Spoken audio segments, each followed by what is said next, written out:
Right, welcome back to part 2, and where we're going to finish off this particular description. Just get rid of that one. Right. So, lastly, let's just describe what this looks like. And stow it for a little bit. Right. So we have the same axis here. We have the acceleration on this axis.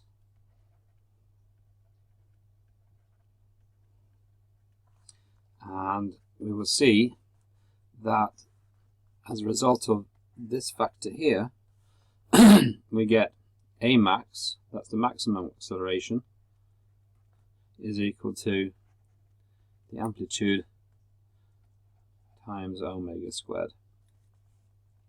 Now let's just have a look at this. So we start with cos. Cos 0 is 1, but because we have a negative value, we will start at the bottom. So we start down here, and we're starting at minus A omega squared. The next point is going to be up here, which relates to this point here, and the next point is going to be at the opposite maxima, and then it's going to go down, and it's going to repeat pretty much in the same way that we've seen the previous one going. Now, a couple of things to observe here. If we take this point here, so looking up at the displacement graph,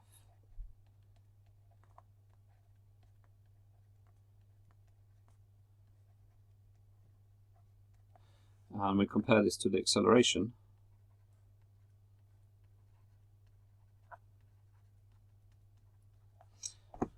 we will see that the following is true, and that is that the displacement is proportional to minus the acceleration. And this is a very important part of simple harmonic motion. This describes the motion itself.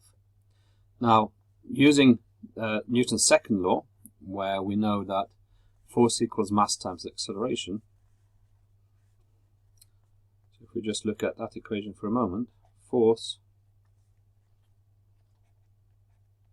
which is a vector, equals mass times acceleration, which is also a vector.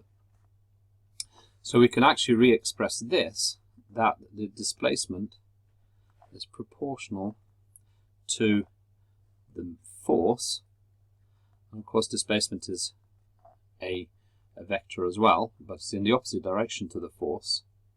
So at any given point in time, the force is in the opposite direction to the location of the displacement. So if we're up here, let's just change the color a little bit. If we're in this location here, the displacement happens to be positive, but the acceleration is negative. So the two are going in the opposite direction. Now that's got quite a lot of interesting and important implications. So let's look at the two equations that we have here. We have just said that the acceleration is proportional to the negative displacement. The equations we're using here are A is equal to minus the amplitude times omega squared sine of omega t. Let's just correct that to cos of omega t. Sorry about that. And that the displacement is equal to the amplitude times cos of omega t. As we look at this, we can actually see that we could actually express A in terms of x. As a common factor here, we have A cos of omega t. We have that both here and here. And here at the bottom, a cos omega t is x. So I can replace in the top the a cos omega t with a minus, that's this part here, omega squared x. We'll explore this a little bit more later on when we talk about the energy conservation within a system like this. Let's just start off by looking at what this actually means. Let's take our archetypical spring, and on that spring we have a mass, and under its own weight it's going to oscillate up and down, transferring kinetic energy in and out of the spring. So we end up with gravitational potential energy being transferred into elastic potential energy and then back again as it's moving up and down. Somewhere approximately halfway along this we have the equilibrium position, and here we have the amplitude. Let's just explore this in terms of the displacement graph.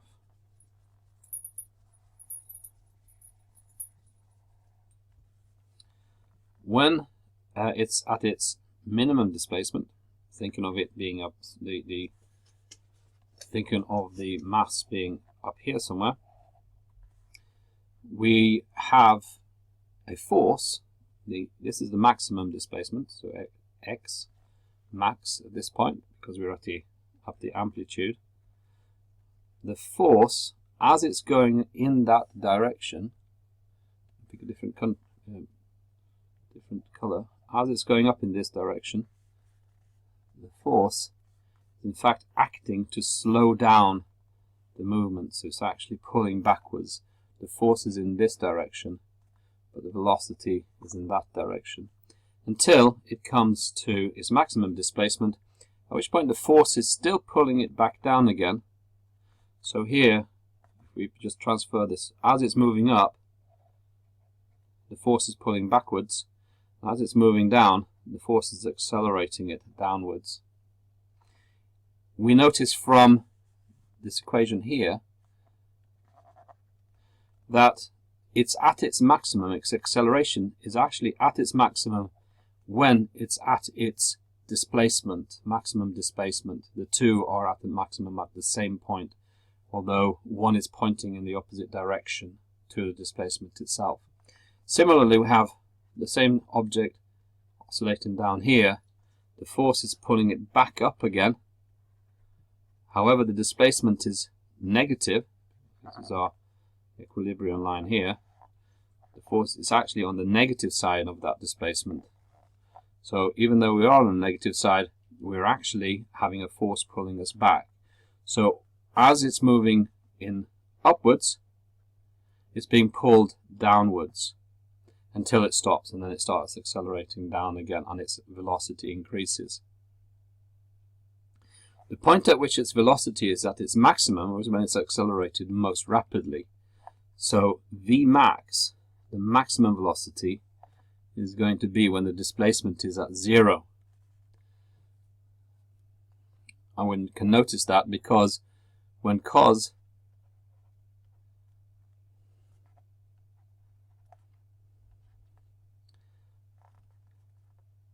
sine of a particular angle,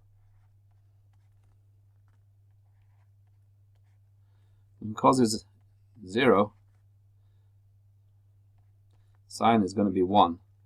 So when one of them comes to a minimum, the other one comes to a maximum. And this relates back to the equation that we were using before, where it's minus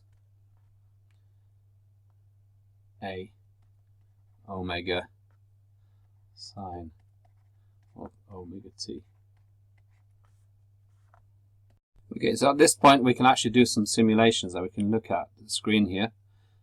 We have an Excel spreadsheet, and the maths behind this is very straightforward. What I've done is I've named a cell. This is quite possible to do. I'm just going to drag this across so you can actually see what's happening here. That cell has a name. is called omega. So that's the angular speed. I can refer to that cell as omega in any calculations I do. For those of you not familiar with using spreadsheets, just follow this, and you may want to go through this a couple of times yourself and try this out for your own benefit. The second one is the amplitude. Of course, we're going to use meters for that. That would be a fairly straightforward calculation to do. So we are now in a situation where we know the amplitude, we have velocity. Now this part here is essentially a delta t. So for any given value, I'm trying to do the drawing tool here, when we take a value of sine omega t,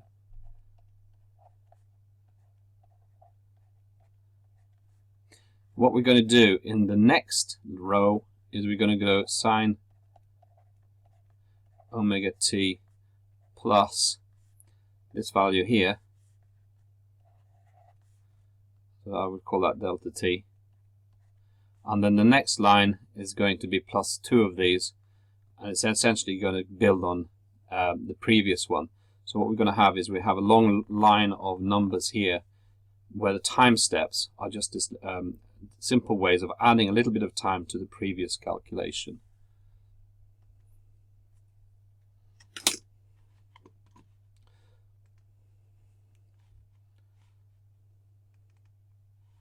Right, so let's just have a look at these equations for a moment. This is a time, and all we're doing here is we're taking the time and multiplying it by the angular speed. So if you're in a spreadsheet, if you press F2, you can actually see the equation inside that. So all we're doing is taking that time, multiplying by the angular speed, and then finding out what the angle is at that given point in time, depending on how rapidly something's oscillating. Now, there's another cool feature in Excel where if you already have a value, by taking hold of the box at the bottom right hand side, you can drag this down, and I have pre-populated some of this all the way up to full second. So that equation is now pulled downwards. Now you can see by looking up in this area here that the equation is exactly the same. The only difference is that it's pointing to a different cell for its calculation. So it's an angle. The next thing we need to do is we're going to work out the sine omega t. Now this is displacement without the amplitude. So we can go and pull this down again to the same level, repopulates it, and if you look over here, you can now see that graph. I have chosen sine rather than cosine. It wouldn't be very difficult to change this. In fact, for the purposes of our demonstration here, I'll show you how this is done. So I'm going to go into cosine instead. Now, interesting thing about Excel is that it works in radians.